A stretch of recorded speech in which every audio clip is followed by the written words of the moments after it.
Hello and welcome. This is Project Pan update number 1. I'm going to be honest with you guys. I love and hate project panning all at the same time. I have not just in normal use panned anything in 4 years, like roughly, since building my collection in 2020. This is harder than it seems, especially because part of what I do on my channel is testing a ton of new makeup.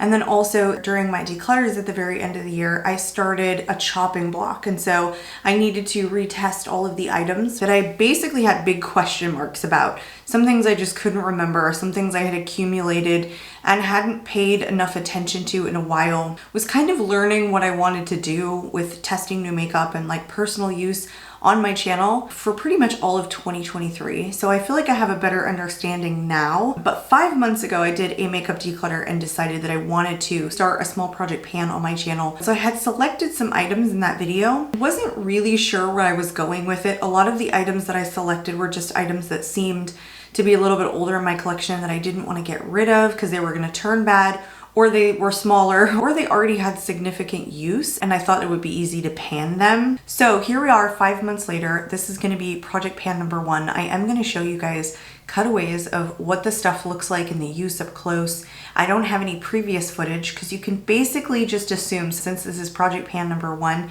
that none of the items had real use or significant use at all. But I will certainly be tracking future use and watching the dents and how close I get to actually hitting pan on something. Really, my goal in project pan is to use the product completely up and not just hit pan on it. So let's start going through the items that I had originally pulled out 5 months ago in my makeup declutter. I originally had 21 different items that I was working on panning, which I feel like was a lot for my very first project pan, but a lot of these at the time made a ton of sense to me, especially because of their size and their use just naturally before I started panning. But I did end up bringing in 2 additional items because I had to replace one because I did finish it up. And as you can see, I do only have my eyes done today. I didn't pull any eyeshadows in and I didn't pull any brow products or mascaras in. I don't really think I need to do brow products and mascaras because I use those up pretty frequently. Those are really the only items that I've ever completely used up in basically the last 4 years. So everything that I have here was pretty much everything else in every other category. But I have to tell you guys, some of this feels like a chore. Some of it didn't, and then some of it did. But let's just go through it. So let's start off with the eye primers. So the first one that I had was the Essence Prime Like a Boss eyeshadow primer. I don't think this came with a ton of product to begin with, and I used this up pretty quickly.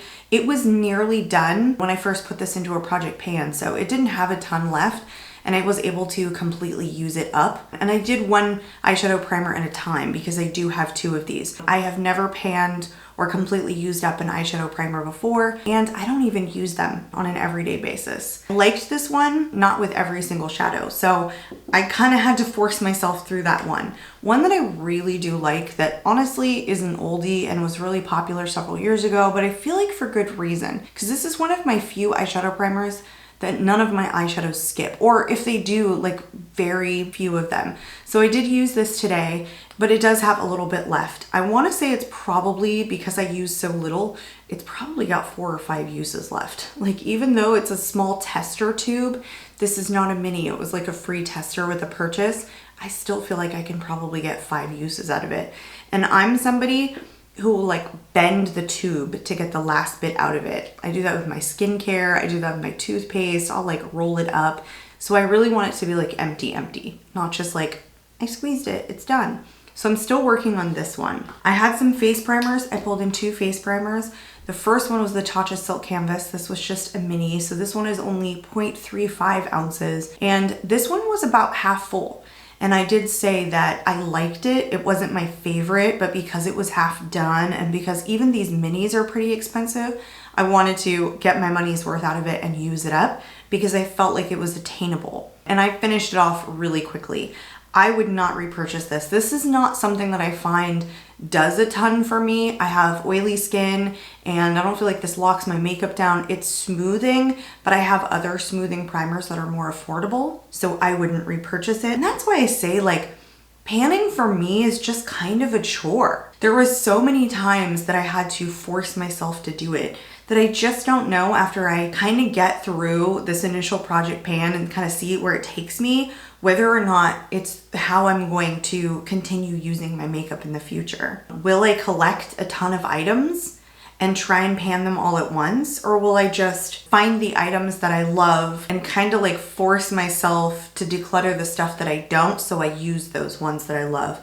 I'm not really sure. You guys tell me what you do. A lot of you viewers that watch my channel have a large makeup collection, and I want to know how you guys handle using up your makeup, or if you don't. The other little primer that I had was also a mini. It was the Photo Finish Primerizer. It is the version that I don't think they make anymore. And when I had dry skin, I absolutely loved this. But because I really liked it, I didn't want to just let it go. And it was about half done anyway. So I used the Tatcha first. I still feel like this is very hard to get through because I take maybe like about this much and apply it to my face, and I don't always apply it kind of everywhere. Like, surprisingly, I feel like I center it around my nose and the places that I even get more oily, just because your oily areas are usually just dehydrated skin. So I moisturize all the time. I don't mind a moisturizing primer, but I have so many other primers right now that are really good moisturizers.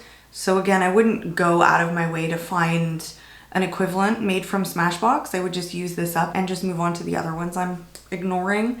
But I feel good because even though I finished off the Tatcha, it makes me feel good that there's about that much left, and I feel like give me another month or so and I can probably finish that one off. Let's move into foundations. So I only brought in one foundation into the project pan. It was the Dior Backstage Face and Body Foundation. Used to be my holy grail. This is the original version. It's not the reformulated one. This is a larger size anyway. These come in 1.6 fluid ounces, so it's more product to begin with. But then when I put it in Project Pan, I didn't love it. It didn't perform as well on my oilier skin than it did when I had drier skin, or maybe it just got a little bit older and the performance wasn't as great. And so I kept ignoring it because I kept reaching for ones that had more longevity. Whereas usually this is like a transfer and humidity proof face and body foundation. I don't know, it just was fading off of me much quicker than I remember. When I loved this kind of exclusively, I had much drier skin. I don't think it performs as well on my oily skin now, personally. I did forget to mention one item before I go into the foundation. I want to talk about the Charlotte Tilbury Hollywood Flawless Filter. So I used to use this exclusively as a highlighter over the foundation, and then I started using this kind of as a primer in different areas on my face, lighter coverage foundations, and I kind of liked it a little bit more like that. I flip-flop back and forth with this product, but I think it's nice to have in your collection. It's just that it was half used and I felt as though I could finish it off because it was a liquid, and you know, these are pricey, even the minis, and I feel as though I've made a decent dent in this. But I literally apply so little. Like, you just need what's on the doe foot applicator. So every time you dip back in, you just need a tiny bit. I have made a decent dent, as you guys saw in the cutaway, but I think this would be months before I could completely finish this off. My version of finish this off would genuinely be scraping the tube repeatedly until like the very last time I picked it up, there was genuinely nothing left in that bottle. And I feel like that's gonna be hard to do, because again, like, you just don't need that much when you use this product. So I'm gonna continue using it, but that one I definitely felt like it was a chore to kind of get through. But let's move back into the Dior. So I'm gonna wear this one today. I just did a wear test on the reformulated version, and I even felt like that one did not last on me very long. I also kind of thought it didn't last as long as this version does. The non-reformulated, you know, preservative ingredients that this one comes with. Sometimes when you're working with a high percentage of natural ingredients, you're not going to get as long lasting coverage. So this foundation right now for me, I have gone back and forth on, am I going to actually keep this? Will I continue trying to pan this because I'm not currently loving it? I think that's it for me. I think I need to make the decision here that if you don't love it, you've got to let it go. And that is always so hard, especially if it was a product that used to work really well for you, but then maybe like doesn't work for you anymore, or like your preferences change. And you really just need to do that hard talk with yourself and just say, all right, like if you love reaching for other stuff, you're just holding on to this to say that you held on to it. And that exercise for me has proven to be extremely difficult. I pulled in another one though, because I did a wear test on this one, and I think even in that video I mentioned putting it in a project pan. This again kind of was one of those foundations that used to be one of my holy grails, but even with my oily skin still performs pretty decently. This was the e.l.f. Flawless Finish Foundation. This one doesn't come with as much product. This only comes with 0.68 fluid ounces. This one has a 6-month shelf life. Conversely, the Dior has a 12-month, so this one doesn't last nearly as long. I really liked the wear test, but I knew that the 6-month mark meant you need to either declutter it now or you need to put this in a project pan, because I knew that I had it longer than a year already. And surprisingly, I have been reaching for this one over the Dior almost every single time. Once I put this into the project pan, it was basically I was reaching for the e.l.f. constantly. So I put a line where it is. I feel like it has a decent dent in it. Again, used to love this, used to be a holy grail, still really like it. I just feel like it locks down on my face a little bit more than the Dior does, so I keep reaching for it. I don't know what's gonna happen with the Dior one, but I'm for sure gonna try and finish off the e.l.f. one now that I'm almost done with my foundation a day series and I'm no longer retesting all of these foundations and doing full day wear tests. I can get more use out of them. However, I am faced with the issue of now I know which foundations I absolutely love and have been ignoring for a while. Do I wanna keep ignoring them so I can pan things? Because ultimately, the e.l.f. is not my favorite foundation in my collection. I'm just panning for the sake of panning. Such a weird dynamic. One that I'm thrilled about panning is the Dior Forever Skin Correct Concealer. This also is the original non-reformulated version. I have done such a number on this. I don't know when the last time I have like desecrated a concealer in this way. The thing is, I will be sad when this is gone. I have the reformulated version in my collection. I do not love it as much as I love this. I've traveled with this thing. This is one of the few concealers I feel like fills in the hollows of my under eyes because it's almost this like silicone based formula. It's the trustiest concealer I have in my collection. It never felt bad to reach for this. During my days when I was trying to pan certain products, I was happy to do it. So this one feels like a reward for me. I have other ones that I love. I think love is the right word, but I don't think I love them as much as this one. There's just something amazing about the longevity and the wear on this. I don't know, the hydration, all of it is so good. I'm excited to move on to powders though. So I pulled in a mini from Hourglass. It's the Veil Translucent Setting Powder. And I don't think I had reached for this in a long time. And the reason that I pulled this one in was because it was a mini. It was my only mini. And I think it probably had 2/3 to about half left. So I thought, well, I'll finish it off. It'll be like one of the first powders I've ever finished off, pretty much ever, because I don't think I ever used to set my face before, especially when I had dry skin. I really didn't use a ton of powder on top of my foundation. And I only used a light amount of foundation anyway. I use a lot more now. I had to relearn what this did for me with my skin type now. I think the powder is really blurring and smoothing. It never gave me longevity in my makeup though. That's one thing that this didn't do.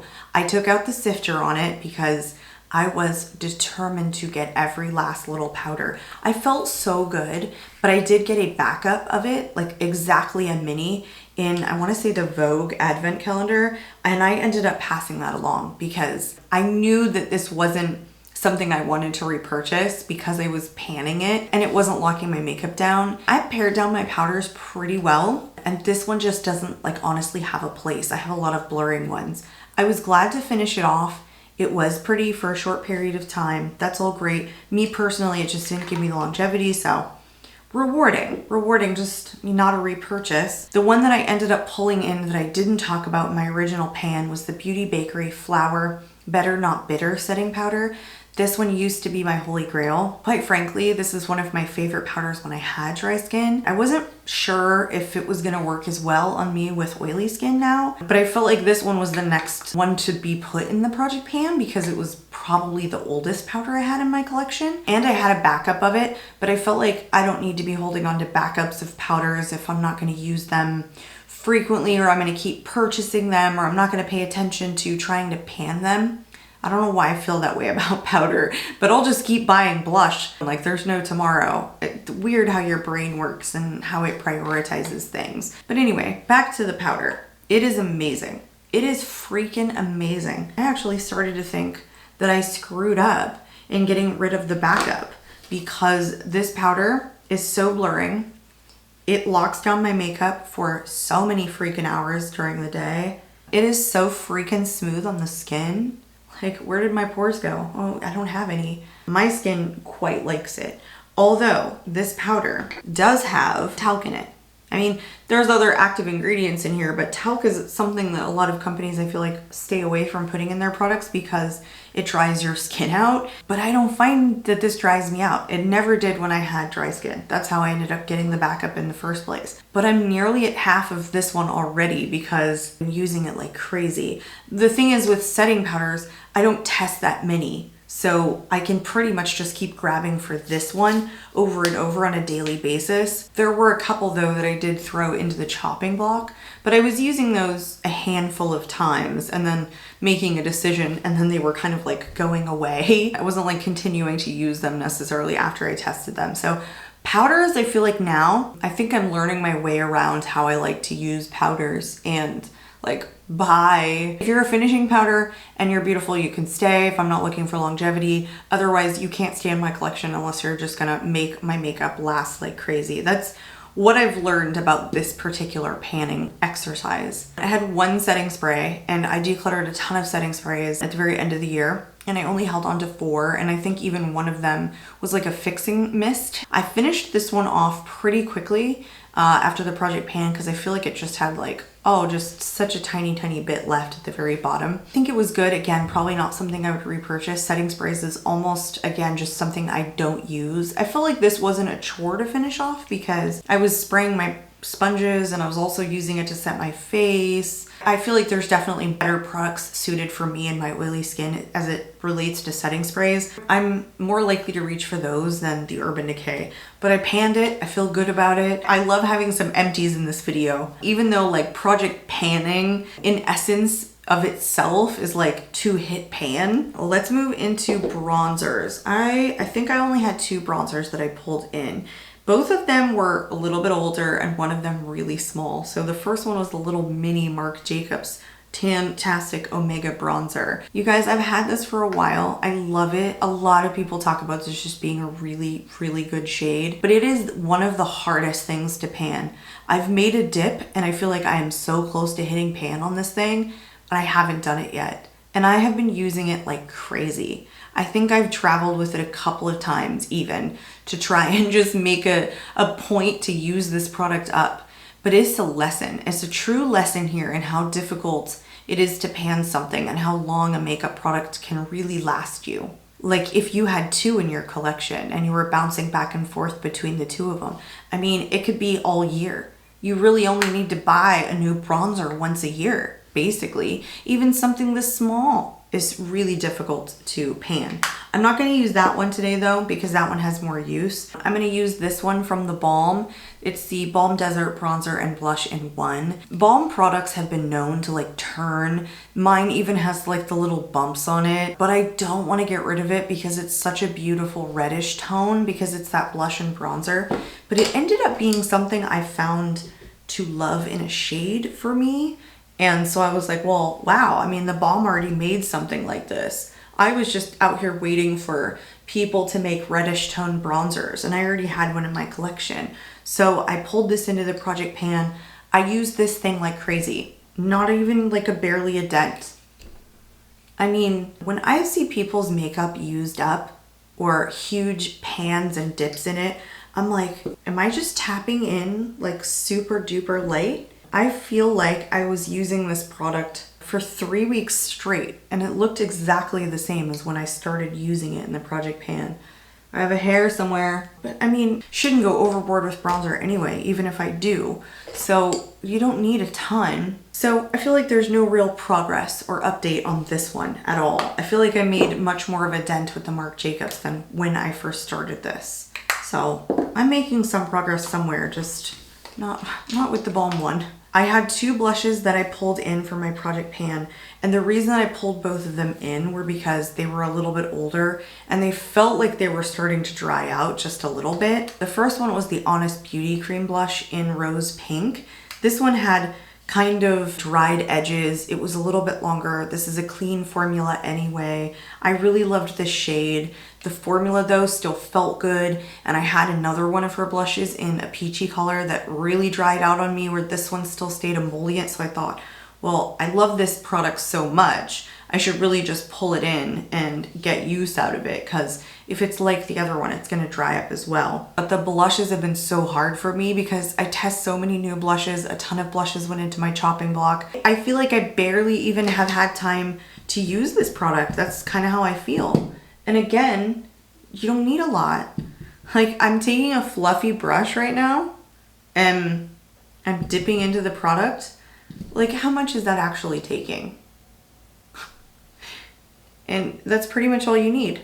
So I feel like it's extremely difficult to pan a more pigmented cream blush. In fact, I have never panned a cream blush. I've never used all of a cream blush up ever. The last time I panned a blush, it was a powder blush, and it was 4 years ago. But this is such a long-lasting formula, and it has warmth, but it's like right in the middle, like that sweet spot between a warm pink and a cool pink. And not that the shade is extremely unique in and of itself, but a lot of my blushes that are rosy, they have a lot of warmth in their undertone, and so they look super warm on my cheeks. I feel like this one is just nicely crossed between the two. The longevity on it is so nice. So that's kind of why I wanted to put it in Project Pan, because I wanted to get more use out of it before it went bad.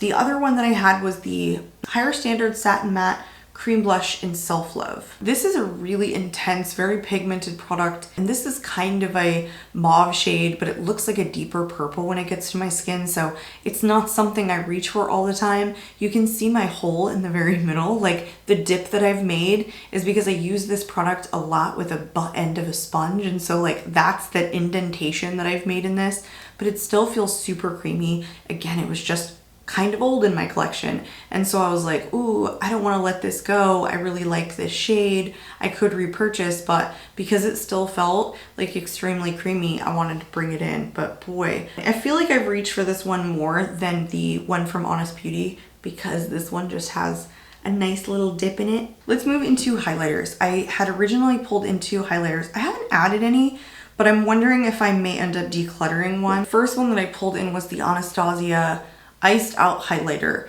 This one had like the little bit of a yellow shade to it. It's a baked formula, so it's harder pressed, but you get a ton with this, 0.39 ounces.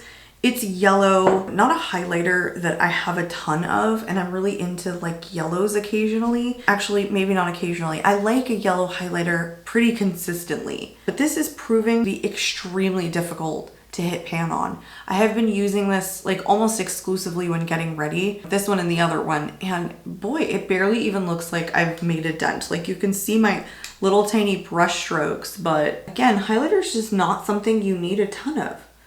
So it could take you years to use up a highlighter. I think it's really pretty, but I don't reach for yellow every day. So again, like, do I want to keep this in the Project Pan? Do I just want to declutter it? Because I do have another yellow highlighter that I also really love. I don't know. I haven't decided. I feel like highlighters are amongst the most difficult to pan as it comes to blushes, bronzers, and highlighters, because a lot of times they're the same size. They come with the same weight of product that the blushes and bronzers do, and you use so much less.